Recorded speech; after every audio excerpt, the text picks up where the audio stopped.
lang, tiningnan ko yung historical budget ng Minda. Nagtataka lang ako, Mr. Speaker, distinguished sponsor. Talagang halos taon-taon bumababa yung kanilang budget.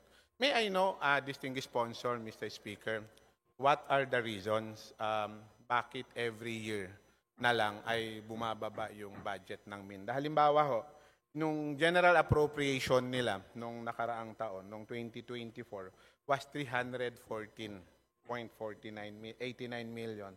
And yung 2025 nila ay nasa 267 million.36 na lang. May I know the reason, distinguished po? Kung merong DBM dito, mas maganda kung sila mismo ang makasagot. Dahil alam naman natin kasi kahit kami naman noon, nagsusumiti kami at sila ang nagbibigay ng ceiling kung magkano lang talaga ang budget. Ano yung reason bakit bumaba ito? Mr. Speaker, Your Honor, tama po kayo. Tama niyo po kami dito sa Minda, saka itong representanting ito na talagang pong nagtatanong bakit na hindi na bibigyan ng magandang budget ang Minda. When in fact, malaki po ang role nila doon sa development ng buong isla ng Mindanao. And we will be proposing po yung may balik po sana yung proposed level, budget level nila na 725 million. Kasi may mga proposals po sila na magaganda, makakatulong po sa buong isla ng Mindanao. And as to the reason bakit siya bumaba, yan po ay masasagot po ng DBM. Mr. Speaker, distinguished sponsor, pagpaumanhin nyo, wala bang taga-DBM dito para sila ang sumagot sa inyo? Mr. Speaker, Your Honor, for a while, I will check.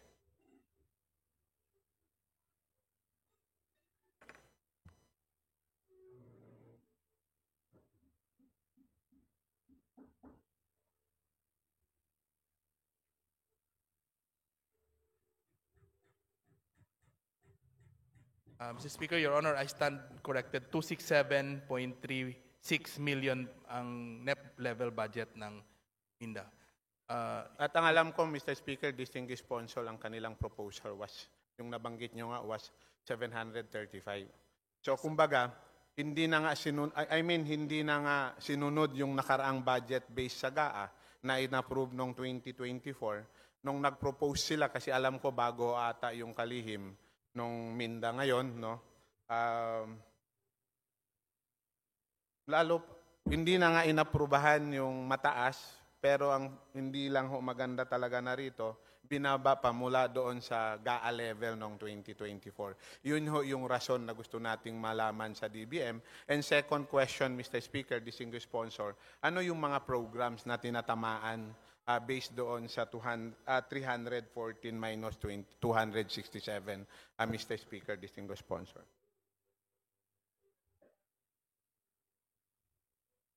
Mr. Speaker, Your Honor, at the proper time po, we will submit our resolution to increase, no, to bring the budget of Minda to the level of their proposal. Ito po yung mga different programs na natamaan po ng pag-slash ng budget.